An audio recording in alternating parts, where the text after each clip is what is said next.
Hello and welcome to Jeremy's Yorkshire allotment adventures on what is a beautiful, as you can see from behind me, a beautiful day here. We've got blue skies, the sun's out and it's relatively warm. Well, we are into spring. We've had our vernal equinox just this last week and we're looking forward to next weekend when we can put the clocks forward. Yes, we're going to spring forward into spring and they'll get longer nights, which is fantastic. Today I'm going to plant these already beautiful seed potatoes that have been chitting on the side for quite a long time now. It's now time to get them into the soil. I have my trusty measure because they have to be 6 inches deep and 12 inches apart. Fabulous. Sit back, relax, get yourself a cuppa and enjoy today's show.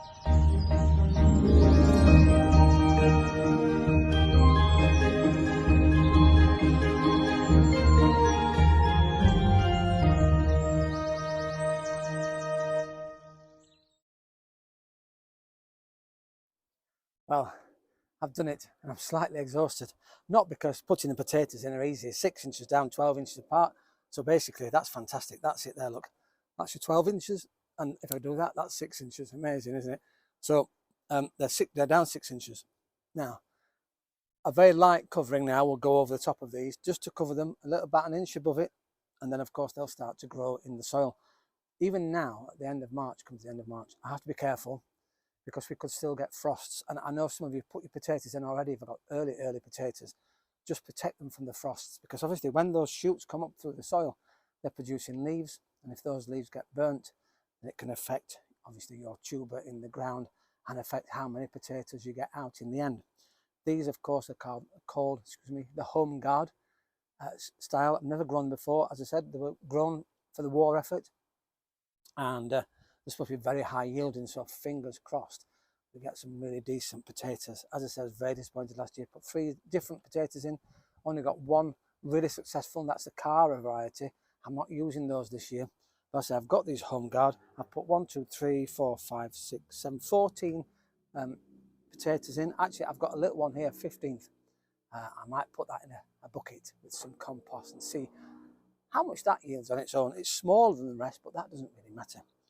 Some people actually, once they've chittered, so like this one here, that shoots at the top, they actually split them in half. So they get double the amount of potatoes.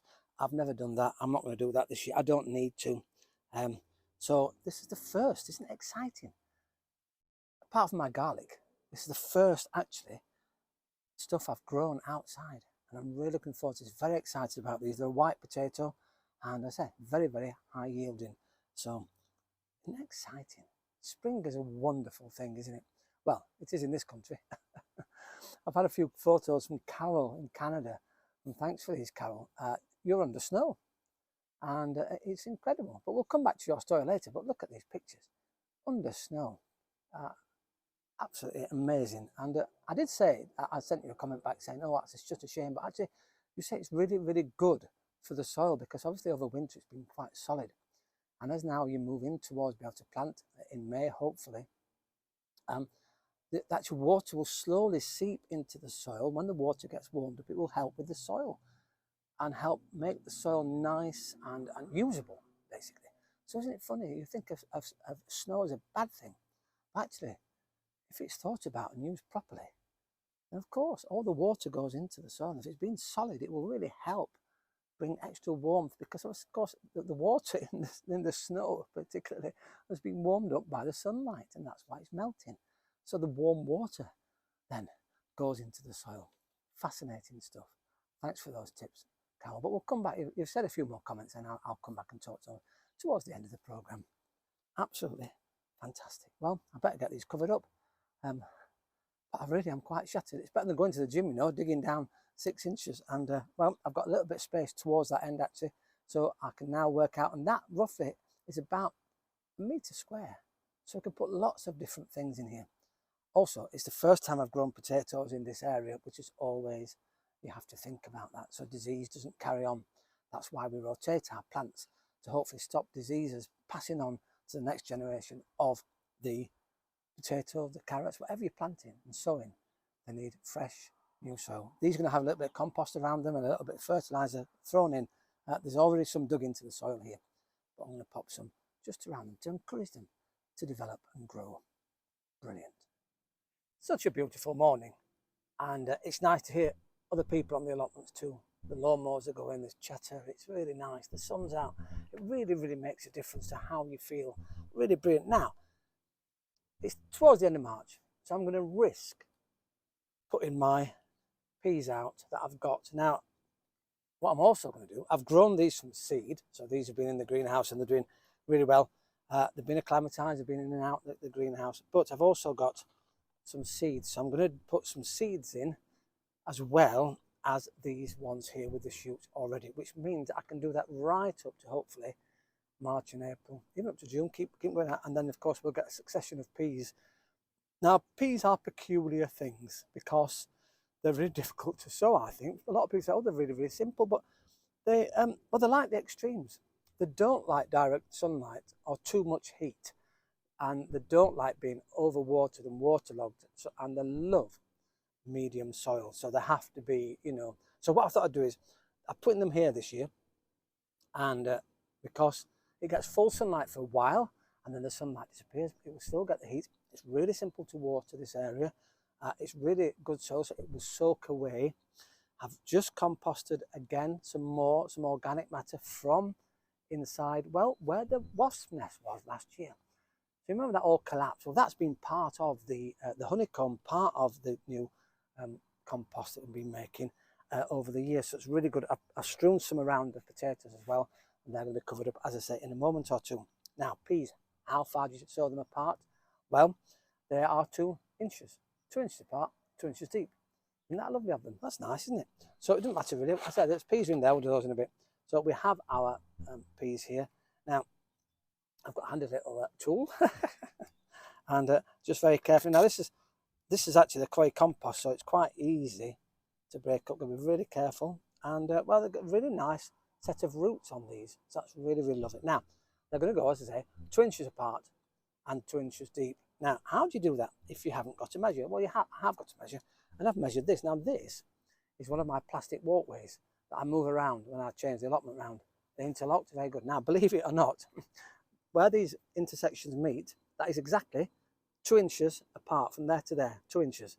So I know that if I sow on the grid here, and what I've done is I put this in the ground here this morning and stood on it, so it's made a lovely grid impression, so we can put that over there. If I put that back here, put my hands on it, and then I can work out where these go.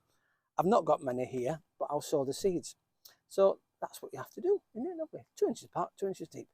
Well, I'll get going with this, and then we'll have some lovely pieces. What I'm going to do is I'm going to take my cover and pop them over the top, and then when they get a little bit stronger the next few days and weeks, I'll put some canes in and some netting around them, so that obviously when they come to flower, the birds don't get at them, because they will come and try and pinch our lovely seeds. Well, peas, lovely, beautiful things. Oh, I can't wait. Marvellous. Well, I'm almost at the end of the show today, and well, I've got my potatoes in and my peas are in, and they're under cover, the peas, so we'll fingers crossed that we have a few warmer days over the next week, just so that they get established rather than being drenched too much with rain. The cover's on it, so fingers crossed the birds can't get at them either. I'm going to have to put some slug defences down, because that's why you need to get them off the floor with the either a netting, a fence, some stakes, get them growing off the floor, because the slugs love them. Well, obviously when they come into peas and get in their pods. Well, I'm really excited. Put some seeds in as well, and I put some more seeds into the greenhouse in more pots. So fingers crossed we'll have lots of peas all over the place this summer. Brilliant. Well, before I go, I've 2 viewers have sent some lovely comments, and to John Wilson. Well, John, I've only put 14 potatoes in. You've done 96 King Edwards. 96 King Edwards, and you said your back was hurting. I'm not surprised. If you've had to dig down 6 inches, put 96 in, that's almost the size. Oh, it's a huge area, huge area. As I say, I've only put 14 in. I'm shattered, absolutely shattered. And thanks for that, John. And thanks for all your comments. You really send lots to me, which is really, really nice. So thank you. It's good to have a chat, isn't it? Speaking of having a chat and a chin wag, as we say here in Yorkshire, we're going to go to the Yorkshire. Well, it's no longer in Yorkshire. It's gone to Portugal, right in the hills of Portugal. And he's got a 4.5 acre site, which is absolutely incredible. And so I look forward to hearing all the things that you're growing over there. But you said, I think it's Rob Lee, you said that when spring hit over there, you had temperatures of 70 degrees. Well, chance would be a fine thing here. Although, I have to say, it's relatively warm here. I know I've got my sweatshirt on, and I look forward to the days where I can have my t-shirt and my shorts on. Well, obviously, bless you. You don't see my legs, but we'll make sure we film so you don't. But once again, thank you all for subscribing. Thank you for being on board, and most of all, thank you for your comments, and thank you for your photographs you send. Just a little reminder once again, please, if you can, landscape mode. It really helps just to fit them into the video. It really does. So once again, as I say, thank you for watching Jeremy's Yorkshire Allotment Adventures. I'll see you next time. And next time, hopefully Wednesday, but the weekend after, of course, we put the days forward.